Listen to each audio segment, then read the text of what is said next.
살아계신 하나님께서 오늘 밤에 비록 소수지만은 하나님을 사랑하고 또 교회를 사랑하고 민족을 사랑하는 귀한 성도님들을 불러주셨습니다. 오늘 밤에 하나님의 위로와 평강이 우리 모든 성도님들에게 함께 하시기 바랍니다. 이스라엘 백성들이 하나님 앞에 범죄함으로 말미암아 하나님께서 이스라엘 백성들을 미디안 손에 넘겨주셨습니다. 그래서 이스라엘 백성들이 7년 동안 죽지 못해서 살았습니다. 농사를 지어놓고도 수확을 거둘 수가 없었습니다. 달밤에 나와서 수확을 하면서 눈물을 흘리면서 이스라엘 백성들이 하나님 앞에 회개하고 부르짖어 기도했습니다.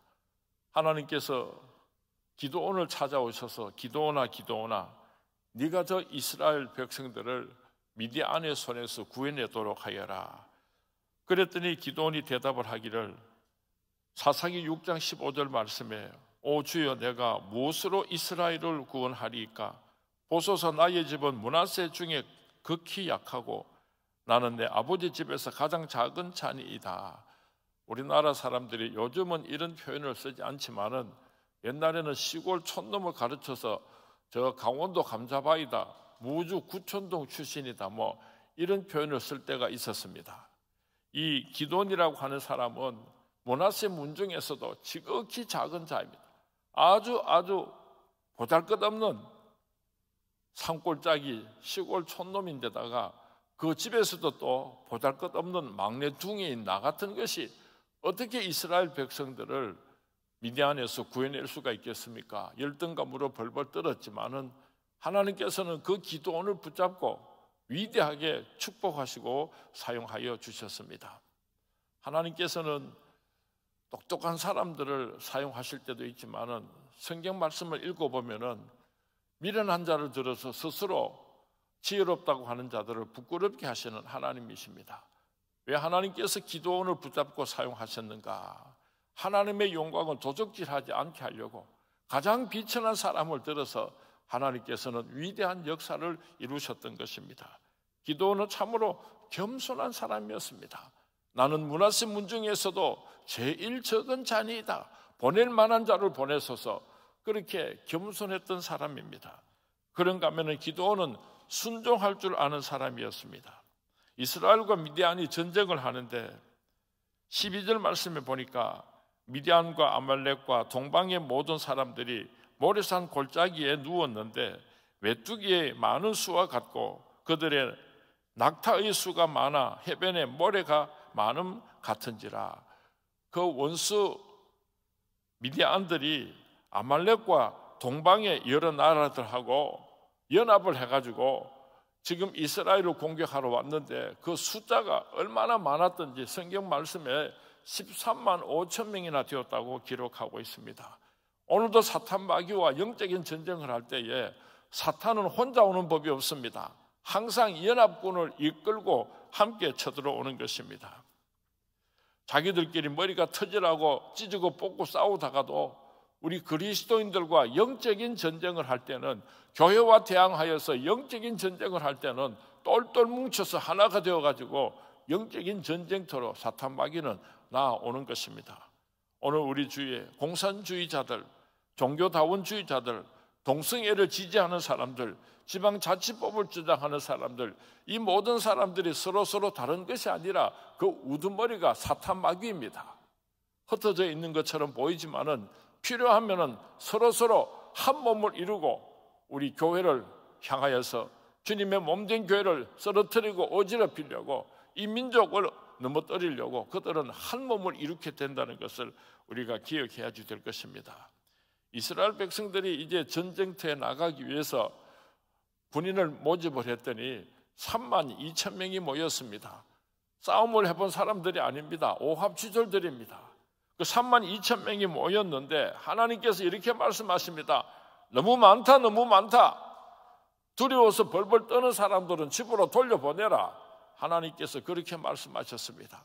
13만 5천 명을 대항해서 3만 2천 명만 해도 4분의 1도 되지를 않는데 수적인 열세인데도 불구하고 하나님께서는 많다고 말씀하시고 두려워서 떠는 자들은 집으로 돌려보내라 그랬습니다.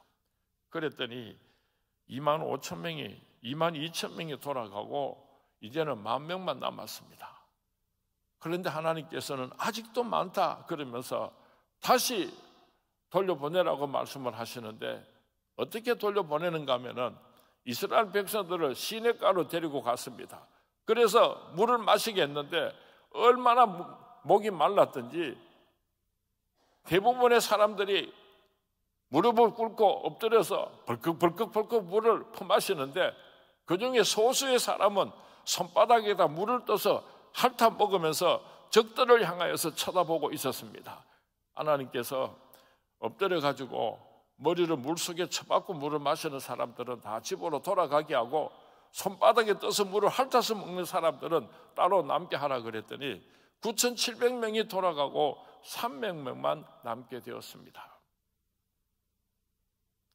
300명의 기도원 용사들은 특별한 사람들이 아니었습니다. 대단한 사람들이 아니었습니다. 싸움을 잘하는 사람들이 아니었습니다. 똑똑한 사람들도 아니었습니다. 왜 하나님께서 돌려보내라고 말씀하셨는가 하면은 사사기 7장 2절 말씀에 너를 따르는 백성이 너무 많은즉 내가 그들의 손에 미디안 사람을 넘겨주지 아니하리니 이는 이스라엘이 나를 거슬러 스스로 자랑하기를 내 손이 나를 구원하였다 할까 함이니라. 이스라엘 백성들이 우리 힘으로 저 미디안과 전쟁에서 승리했다 하면서 하나님의 영광을 도적질할 것을 아셨기 때문에 너희들의 힘으로 이 전쟁에서 승리한 것이 아니라 내가 이 전쟁에서 승리하겠다는 것을 알게 하시려고 하나님께서는 돌아가라고 그렇게 말씀을 하셨던 것입니다. 이스라엘 백성들과 미디안 사람들과의 이 전쟁은 오늘날 현재로 비유한다면 사탄 마귀와의 영적인 전쟁입니다. 사탄 마귀는 그 숫자가 얼마나 많은지 모릅니다. 그리고 그들은 서로 연합을 해서 힘을 과시를 하고 있습니다. 그런데 하나님의 백성들은 오합지졸들만 남아있는데, 그래서 우리가 걱정을 합니다. 아이고 하나님, 저 사람들의 숫자가 저만큼 많으면은 우리가 비슷하기라도 해야지, 싸워보든지 하지, 어떻게 우리가 이 적은 숫자를 가지고 저 블레셋과 저 사탄 마귀와 싸워서 이길 수가 있겠습니까? 벌벌 떨고 있는 우리를 향하여서 전쟁은 너희들 손에 달린 것이 아니다. 아직도 많다. 사탄 마귀를 대항해서 영적인 전쟁을 할 때에 오늘 목숨을 걸고 나서서 싸우는 목사가 그렇게 많지를 않습니다. 그런 교회들이 그렇게 많지를 않습니다. 그래서 우리가 탄식을 하면서 어떻게 교회들이 이렇게 타락할 수가 있는가? 어떻게 우리 그리스도인들이 영적인 전쟁에서 승리할 수 있겠는가? 우리가 인간적으로 탄식하는지 모르지만은 살아계신 하나님께서는 말씀하십니다. 아직도 많다.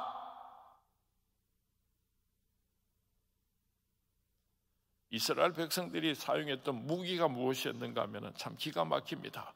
사사기 7장 20절 말씀 우리 같이 봉독합니다. 시작. 세 대가 나팔을 불며 항아리를 부수고 왼손에 횃불을 들고 오른손에 나팔을 들어 불며 외쳐 이르되 여호와의 기드온의 칼이다 하고, 이스라엘 백성들이 300명밖에 남지 않았는데 그 기드온의 300명 용사들이 세 대로 나누었습니다.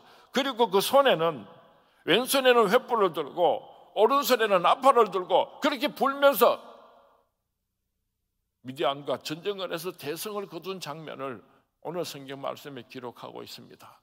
한번 물어보겠습니다. 우리가 생각할 때에 이 전쟁이 가능한 전쟁입니까? 믿어지십니까? 어떻게 이스라엘 백성들이 그렇게 수많은 미디안 군사들과 대항하여서 이렇게 엄청난 승리를 거둘 수 있는가? 이 성경 말씀에 기록은 되어 있지만은 믿어지십니까? 왼손에는 횃불을 들고 오른손에는 나팔을 들고 전쟁터에 나가서 이스라엘 백성들이 대성을 거두었습니다. 제가 주석을 여러 곳을 찾아보았는데도 분명하게 대답을 하고 있지는 않지만은 제가 말씀을 깊이 묵상하는 가운데 이 횃불은 예수 그리스도이십니다. 예수님은 빛이십니다. 빛으로 예수님께서 이 땅에 오셨습니다. 그 횃불은 예수 그리스도를 상징하는 것입니다. 그리고 나팔은 우리가 복음을 선포하는 우리 입술들입니다. 오늘 이 땅의 그리스도인들이 예수 그리스도의 이름으로 복음을 선포할 때에 사탄 마귀와의 영적인 전쟁에서 반드시 승리하게 될 줄로 믿습니다. 두려워하지 마시기 바랍니다. 두려워하는 사람은 하나님의 용사로서 합당하지를 않습니다. 적군을 앞에 두고 경계를 하지 아니하고 그렇게 정신없이 뭐를 엄퍽엄퍽 퍼먹는 사람은 하나님께서 합당한 군사로 여기지를 않습니다. 그리고 하나님의 말씀에 순종하는 소수를 하나님께서는 붙잡으시고 하나님의 역사를 이루어 가신다고 하는 것을 기억할 수 있게 되기를 바랍니다. 300명의 용사에 의하여서 이 전쟁에서 위대한 승리를 거둔 것은 아닙니다.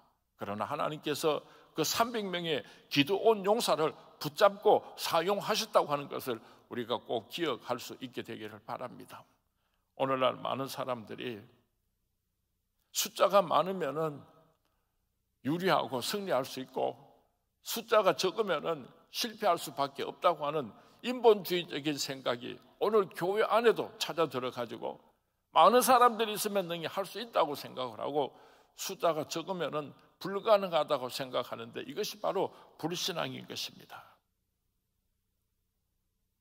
코로나로 인하여서 한국 교회들이 큰 위기를 맞이했습니다. 계속해서 문을 닫는 교회들이 늘어나고 있고 교회들마다 성도님들의 숫자가 줄어들고 있습니다. 그런가 하면 사탄 마귀는 우는 사자와 같이 삼킬자로 두루 찾아다니고 있습니다. 때로는 두려운 마음이 들 때가 얼마나 많은지 모릅니다. 이러다가 예수 믿는 사람들은 다 사라지고 교회들은 빈 건물이 되고 말겠구나 싶은 그런 두려운 마음이 들 때가 목사인 나에게도 때로는 찾아올 때가 있습니다. 오늘 기도원의 300용사를 보면서 내가 300명 용사 가운데 한 사람이 되겠습니다. 하나님의 나라를 위하여 주님의 몸된 교회를 위하여서 내 조국 대한민국을 위하여서 나 한 사람이 300명의 기도원 용사 가운데 한 사람이 되기를 원합니다. 오늘 밤에 우리가 그렇게 기도할 수 있었으면 좋겠습니다. 사사기 9장 말씀에 보면은 기드온 첩의 아들이 이스라엘의 왕이 되었는데 이 왕이 된 과정이 얼마나 비극적인지 모릅니다. 이스라엘 백성들은 물론이지만은 이 아비멜렉에게도 불행한 사건이었습니다. 권력도 돈도 가질 만한 사람이 가져야지 그렇지 못하면 피차간에 불행해진다는 말이 있습니다. 이 아비멜렉은 결단코 이스라엘이 왕이 될 수가 없는 사람이었습니다. 수단 방법을 가리지 않고 왕이 되었던 것입니다. 불의한 정치꾼 아비멜렉을 잠시 살펴보겠습니다. 사사기 9장 1절에서 3절 말씀에 보면은 자기의 정치적 욕심을 위하여서 친척들을 이용하고 있는 장면을 기록해 놓고 있습니다. 평소에 그 친척들하고 친하게 지냈던 것이 아니라 자기의 정치적인 욕심을 채우기 위하여서 수많은 친척들을 자기가 악의로 이용하고 있는 장면을 기록하고 있습니다. 두 번째로 사사기 9장 4절 말씀에 보면은 자기의 정치적인 야욕을 이루기 위하여서 깡패들을 동원하고 이용하는 장면을 기록하고 있습니다. 사사기 9장 4절 말씀 같이 봉독합니다. 시작. 바알브릿 신전에서 온 70개를 내어 그에게 주매 아비멜렉이 그것으로 방탕하고 경박한 사람들을 사서 자기를 따르게 하고, 방탕하고 경박한 사람들, 요즘 말로 말하면 수악한 깡패들을 의미하는 것입니다. 자기가 이스라엘의 왕이 되기 위해서 깡패들을 매수하고 깡패들을 앞장세워서 이스라엘의 왕이 되었으니 얼마나 기가 막힙니까? 우리나라의 대통령이 되려고 하는 사람이 이런 짓을 하고 있어요. 태어나서는 안 될 인물이고 정권을 맡겨서도 안 될 인물입니다. 세 번째로 보니까 사사기 9장 5절에서 6절 말씀에 보면은 자기 자신의 정치적인 야욕을 채우기 위하여서 형제를 죽였다고 성경 말씀이 기록하고 있습니다. 같이 봉독합니다. 시작.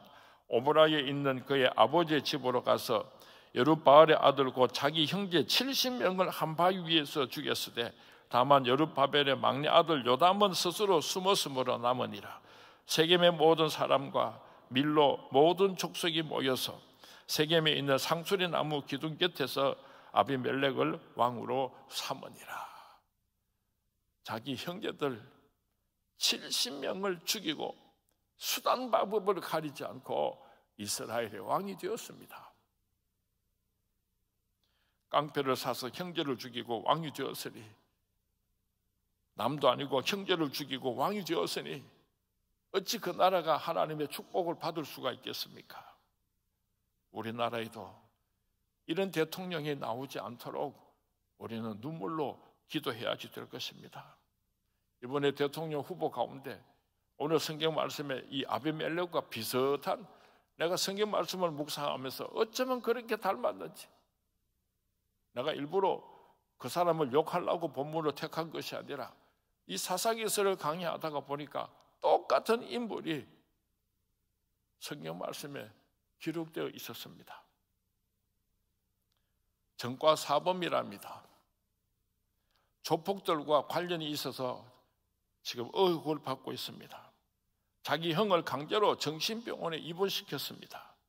형수에게는 입에 담지 못할, 저는 그런 쌍욕을 제 귀로 들어본 적이 없습니다.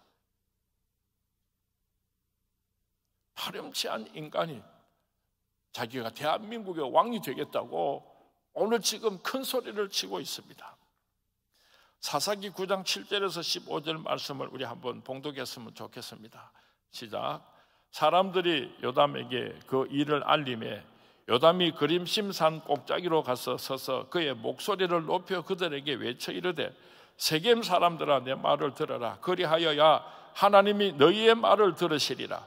하루는 나무들이 나가서 기름을 부어 자신들 위에 왕으로 삼으려 하여 감람나무에게 이르되 너는 우리 위에 왕이 되라 하며 감람나무가 그들에게 이르되 내게 있는 나의 기름은 하나님과 사람을 용화롭게 하나니 내가 어찌 그것을 버리고 가서 나무들 위에 우쭐대리오 한지라. 나무들이 또 무화과 나무에게 이르되 너는 와서 우리 위에 왕이 되라 하며 무화과 나무가 그들에게 이르되 나의 단 것과 나의 아름다운 열매를 내가 어찌 버리고 가서 나무들 위에 우쭐대리오 한지라. 나무들이 또 포도나무에게 이르되 너는 와서 우리 위에 왕이 되라 하며 포도나무가 그들에게 이르되 하나님과 사람을 기쁘게 하는 내 포도주를 내가 어찌 버리고 가서 나무들 위에 우쭐대리오 한지라. 이 모든 나무가 가시나무에게 이르되 너는 와서 우리 위에 왕이 되라 하며 가시나무가 나무들에게 이르되 만일 너희가 참으로 내게 기름을 부어 너희 위에 왕으로 삼겠거든 와서 내 그늘에 피하라. 그리하지 아니하면 불이 가시나무에서 나와서 레바논의 벽향목을 사를 것이니라 하였느니라. 참 기가 막힌 말씀이에요. 나무들이 모여서 그들의 왕을 삼기 위하여서 감람나무를 찾아가서 우리들의 왕이 되어 주십시오 하니까 내가 할 일이 있는데 우쭐거리면서 너희들이 왕이 되어야 하겠느냐, 나는 그거 싫다 그랬어요. 그래서 무화과나무에게 찾아가서 당신이 우리들의 왕이 되어 달라고 부탁을 하니까 내가 다른 사명이 있는데 내가 어떻게 너희들 위해서 우쭐거리겠느냐고 싫다 그랬습니다. 그래서 포도나무로 찾아가서 당신이 우리들의 왕이 되어 달라고 하니까 내게 주신 사명이 있는데 내가 우쭐거리겠느냐, 나는 싫다 그리고 거절을 했습니다. 그래서 가시나무에게 찾아갔더니요, 그놈의 가시나무 새끼가 내 밑에 와서 절을 해라, 엎드려서 절을 해라, 그렇지 않으면 내가 불을 내어서 너희들을 다 태워버리겠다고 큰 소리를 쳤습니다. 가시나무가 무슨 그늘이 있습니까? 가시나무 밑으로 내려와서 내 그늘에 피해라, 그렇지 않으면 다 불러서 너희들을 죽여버리겠다. 오늘 우리나라 백성들이 영안의 눈이 어두워져가지고 하나님께서 기뻐하는, 하나님께서 예비하신 사람이 어떤 사람인지, 사탄 마귀가 준비한 사람이 어떤 사람인지를 구별하지를 못하고 대한민국의 지도자가 어떤 사람이 대한민국의 지도자가 되어야 되겠습니까? 오늘 밤에 나라와 민족을 위해서 기도하고 내년 3월 있을 대통령 선거에서 하나님의 마음에 드는 합한 사람을 세워서 이 민족을 불쌍히 여겨주시고 이 민족을 축복해 주시고 주님 모실 때가 가까운 이때에 대한민국의 교회들을 통하여서 땅끝까지 이르는 복음의 증인되는 사명을 잘 감당할 수 있도록 하나님이여 대한민국을 용서해 주시고 하나님이여 대한민국을 긍휼히 여겨 주시옵소서. 이스라엘 백성들이 눈물로 회개할 때에 하나님께서 용서하시고 축복해 주셨던 것처럼 오늘 밤에 우리가 나라와 민족을 위하여서 눈물로 기도하는 밤이 되었으면 좋겠습니다. 좋은 지도자를, 하나님 마음에 합한 지도자를 세워주시옵소서. 기도하는 밤이 될 수 있기를 주님의 이름으로 부탁을 드립니다.